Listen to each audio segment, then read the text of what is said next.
two-letter words with the reading of two-letter words. As you all are familiar with phonic sound of all alphabets, so we will start reading by following phonic sound. Let's start.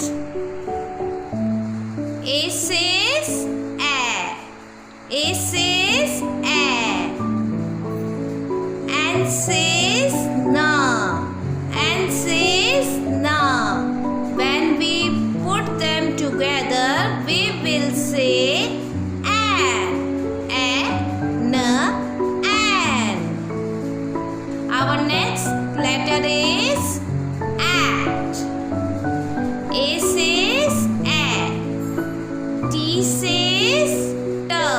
When we put them together, we will say at.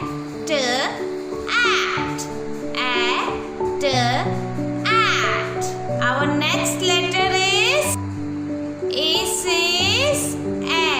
A says A. M says Ma. M says Ma. When we will put the book together, we will say am. We will say am. Our next word is A says A. A says A. S says S.